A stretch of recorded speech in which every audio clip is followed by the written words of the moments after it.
Friends, Devendra academy में आपका स्वागत है। इस वीडियो में मैं आपको कक्षा तीसरी के सप्ताह 7 का अभ्यास टेस्ट पेपर लेकर आया हूं। तो आप इस वीडियो को अंत तक देखिए और सभी प्रश्नों के उत्तर आप टिक कर लीजिए। इसमें आपको हिंदी, पर्यावरण, गणित तीनों विषय के आपको पूरे वीडियो में आपको तीनों विषय के आपके प्रश्नों के उत्तर दिए जाएंगे। तो वीडियो को अंत तक देखिए और सभी प्रश्नों को आप सॉल्व कर लीजिए, सभी प्रश्नों को टिक कर लीजिए। तो देखिए, सबसे पहले तो आप यहाँ पे देख लीजिए, यहाँ पे विद्यार्थी के नाम में आपको अपना नाम डालना है, शाला का नाम डालना है, विकास खंड डालना है और जिला, ये सब आपको अपने से फिल कर लेना है। उसके बाद देखिए, मैं आपको प्रश्नों की ओर ले चलता हूं, तो आप प्रश्नों को तैयार कर लेंगे, अच्छे से कर लीजिए। देखिए, जो आपका भाग 1 है, भाग 1 में आपका हिंदी दिया गया, तो हिंदी में आपको देखिए सारणी दी गई, इस सारणी को आपको ध्यान से पढ़ना है और इसी के आधार पर आपको प्रश्नों के उत्तर देना। तो देखिए, भाग 1 में हिंदी है, तो हिंदी का पहला प्रश्न देखिए, जो आपका पहला प्रश्न है हिंदी का, वो है दी गई तालिका कौन सी कक्षाओं के लिए है। तो देखिए, इसका जो आंसर है वो है कक्षा 1 से 5 तक।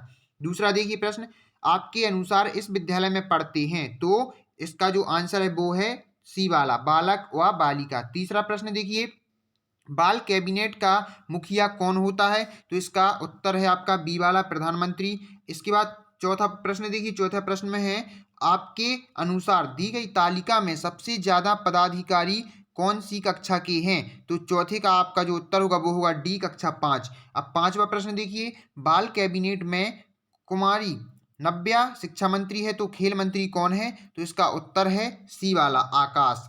अब देखिए, एक निर्देश और दिया गया है, तो आप इस सारणी को भी आपको अच्छे से देखना है। बस स्टैंड सागर की ये सारणी है, तो इसमें को आपको अच्छे से देखना है और इसके बाद इसमें आपको जो क्वेश्चन दिए जाएंगे उसको आपको इस सारणी को देखकर बताना है कि क्या आंसर सही होगा। देखिए, छठवां प्रश्न देखिए, आप समय सारणी के अनुसार आप यात्रा कहाँ से शुरू करेंगे। तो इसका उत्तर होगा आपका बी, सागर से। सातवां देखिए, डबरा जाने के लिए कितने बजे गाड़ी मिलेगी। तो इसका उत्तर होगा आपका सातवें वाले का ए, प्रातः 10 बजे। आठवां प्रश्न देख लीजिए, आठवें प्रश्न में है आपके, कौन से दो स्थानों के लिए एक ही समय पर गाड़ी जाती है। तो इसका जो आपका उत्तर होगा वो होगा आपका डी का, शिवपुरी टीकमगढ़। नौवां प्रश्न देखिए, दोपहर 12 बजे किस स्थान के लिए गाड़ी मिलेगी। तो इसका आपका उत्तर होगा वो होगा सी वाला, भिंड। उसके बाद 10वां देख लीजिए, यात्रा करना कब अपराध है। तो इसका जो उत्तर होगा आपका वो होगा आपका सी वाला, टिकट के बिना यात्रा करना। इसके बाद देखिए, हमारा हिंदी का पेपर पूरा हो गया। अब हम देखिए भाग 2 की ओर चलते हैं, पर्यावरण अध्ययन। तो इसमें भी आपको देखिए निर्देश दिया गया है, इसको आप ध्यान से पढ़ लीजिए। तो इसके बाद इसको प्रश्नों के उत्तर दीजिए। देखिए, पहला जो हमारा प्रश्न है उसको पढ़िए पहले आप। तो देखिए, नीचे दिए गए चित्रों को ध्यान से देखिए और बताएं, किस कार्य वाले चित्र में मिलजुल कर कार्य करने की आवश्यकता होगी। तो इसका आंसर देख लीजिए, इसका जो आंसर है वो है आपका, जो आपका आंसर है वो है आपका सी वाला।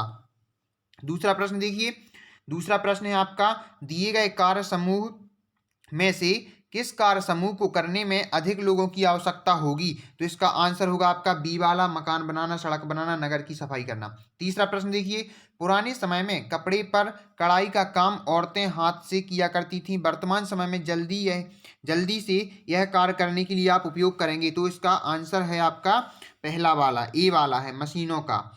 इसके बाद चौथा प्रश्न देखिए, आप चौथा प्रश्न देखेंगे हम। तो देखिए, जो आपका चौथा प्रश्न है, जब रोहित की दादी उससे मिलने आई तो उन्होंने उसे बताया कि उनके समय में खाना लकड़ी व उपलों के द्वारा बनाया जाता था, यह वस्तुएं किस साधन में उपयोग होती हैं। तो इसका उत्तर है आपका सी वाला, चूल्हा। पांचवा देखिए, रोहित की दादी ने शहर में रोहित के घर पर सूरज की रोशनी से खाना पकते देखा, वह पकाने का साधन है। तो इसका जो आंसर है वो है आपका डी वाला, सोलर कुकर। इसके बाद नेक्स्ट देखिए, आपका इसको आपको नीचे एक निर्देश दिया गया है, इसमें भी आपको इसको देखना है, आपको जो ये ग्राफ दिया गया है इसको देखना है और इसके आधार पर आपको इन प्रश्नों के उत्तर देना है। तो देखिए, इन प्रश्नों के उत्तर, आपका जो छठवा वाला प्रश्न है उसको देख लीजिए आप पहले। छठवा वाला प्रश्न क्या है, इसमें है सबसे ज्यादा विकेट लेने वाली खिलाड़ी है। जो इसका जो क्या है छठवें वाले का वो है सी, सिया खान। इसके बाद सातवां देखिए, सबसे कम विकेट लेने वाली खिलाड़ी है। तो इसका सातवें का जो आपका आंसर होगा वो होगा बी, गरिमा पाटकर। इसके बाद नेक्स्ट देखिए, आपका जो नेक्स्ट क्वेश्चन है वो एक और निर्देश दिया गया है यहाँ पे, तो इसको भी आपको पढ़ना है और इसी के आधार पर आपको नीचे के आंसर देने। तो आठवां प्रश्न देखिए आप, आठवां प्रश्न है आपका, चूल्हे का नाम खाली स्थान था। तो चूल्हे का नाम खाली स्थान था, तो इसका आंसर है आपका सी वाला, मोती। इसके बाद चूहे का नाम है, यहाँ पे चूहे का नाम खाली स्थान था, तो मोती। नौवां देखिए, मोती के पास क्या नहीं था। इसका आंसर है आपका साइकिल। 10वां देखिए, मोती अपने खालिस्तान को साइकिल चलाता हुआ देखता था। तो इसका 10वीं का जो आपका आंसर है वो है डी वाला दोस्तों। इसके बाद देखिए हमारा ये 2 भाग हमारे पूरे हो चुके हैं, हिंदी और पर्यावरण। तीसरा भाग है हमारा गणित का। इसमें भी आपको 10 क्वेश्चन है, इसको भी आप अच्छे से देख लीजिए, इसको भी टिक कर लीजिए इसके आंसर को। पहला देखिए, पहला जो आपका क्वेश्चन है वो देखिए, 10 ग्राम के 5 टुकड़ों के इस समूह में कितने त्रिकोण हैं? तो इसका जो आपका उत्तर होगा वो होगा आपका पहला वाला 3। दूसरा प्रश्न देखिए, दूसरा प्रश्न है आपका, आयताकार कागज में कोनों की संख्या होगी? तो इसका जो आपका आंसर है वो है आपका बी वाला 4। तीसरा प्रश्न देखिए, किस आकृति में कोने नहीं है? तो इसका आंसर होगा आपका डी वाला, क्योंकि इसमें कोना नहीं है, ठीक है। चौथा प्रश्न देखिए, चौथा प्रश्न है इसमें, आकृति वर्ग की आकृति है। तो वर्ग की आकृति है, तो इसमें वर्ग की आकृति क्या है? डी वाला ऑप्शन। पांचवा प्रश्न देखिए, इनमें से किस वस्तु में कोनों की संख्या 0 है? तो इसमें कोनों की संख्या 0 किस वस्तु में है? तो इसमें क्या है आपका, जो है आपका इसमें गेंद, बी वाला आपका क्या है? गेंद। पांचवी का आंसर बी। छठवा देखिए, छठवा दिया हुआ, दी गई आकृति में त्रिकोण की संख्या है। दी गई आकृति में त्रिकोण की संख्या है, तो हमें बताना है त्रिकोण की संख्या कितनी है। तो इसमें देखिए तो कितने त्रिकोण है? तो 5 त्रिकोण है इसमें। इसके बाद नेक्स्ट देखिए, जो हमारा नेक्स्ट क्वेश्चन है वो है 7वां वाला। तो 7वां वाला प्रश्न देखिए, 7वां वाला प्रश्न है, निम्न में सीधे किनारे वाली वस्तु कौन सी है? तो इसका जो उत्तर होगा वो होगा ए वाला। उसके बाद दूसरा 8वां प्रश्न देखिए, 8वां प्रश्न है आपका, बताइए काले रंग की टाइल्स के बराबर की कितनी टाइल्स और बिछाने पर नीचे बनी आकृति पूरी पूरी भर जाएगी? तो 8वें का आपका आंसर होगा डी 19। इसके बाद 9वां क्वेश्चन देखिए, 9वां प्रश्न देखिए आप, मोम कलर पेंसिल की लंबाई है? इसका उत्तर है आपका ए वाला 7 सेंटीमीटर। इसके बाद 10वां प्रश्न देखिए, 10वां प्रश्न है आपका, किस वस्तु की लंबाई 4 सेंटीमीटर है?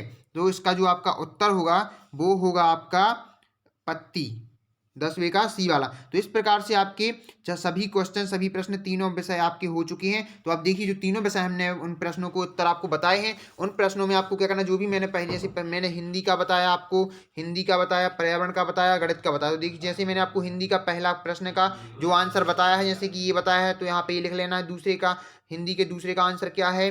जैसे सी है तो यहाँ पे सी लिख लेना है। इसी प्रकार से पर्यावरण का और गणित का भी करना है। तो आप इनको अच्छे से, इनके आंसर आपको भर लेने हैं। इसके बाद देखिए, इसके बाद नेक्स्ट देखिए, इसके बाद देखिए, इसके बाद तो इनको आपको अच्छे से कर लेना है। जैसे कि आपको ये बताया मैंने आपको कि यहाँ पे हिंदी के, पर्यावरण की और गणित की आपको क्या करना है, पहले का आंसर है तो यहाँ पे पहले का जो आंसर लगाया था वहाँ वो लिखना है। जैसे कि यहाँ पे ये लगाया था, दूसरे का हिंदी का दूसरे का सी था, है ना। यहाँ पे पर्यावरण का जो पहला वाला जो क्वेश्चन था उसका आंसर आपको मैंने सी बताया था। दूसरे वाले का जो मैंने आंसर बताया था वो बी बताया था, है ना। इसी प्रकार से मैंने गणित का भी जो पहला वाला क्वेश्चन था आपका, उसका आंसर क्या था? बी वाला ऑप्शन था, है ना। दूसरा वाला जो क्वेश्चन था उसका भी आपका बी वाला। तो इस प्रकार से आपको हिंदी, पर्यावरण और गणित, इन तीनों विषय के आपको क्या कर लेने हैं, उनके उत्तर आपको इसमें फिल कर लेने हैं, तभी आपको पूरे नंबर मिलेंगे। तो आपको इस तरीके से पूरा आपको पेपर मैंने बता दिया इस वीडियो में। तो अगर आपको वीडियो पसंद आई तो वीडियो को लाइक कर दीजिए। अगर आप चैनल पर नए हो तो चैनल को सब्सक्राइब कर लीजिए और बेल आइकन को भी प्रेस कर दीजिए, ताकि जो भी मैं वीडियो अपलोड करूं उसका नोटिफिकेशन आपको मिलता रहे। और अधिक से अधिक दोस्तों में शेयर भी कर देना, ताकि उनको भी इसका लाभ मिल सके। Thank you.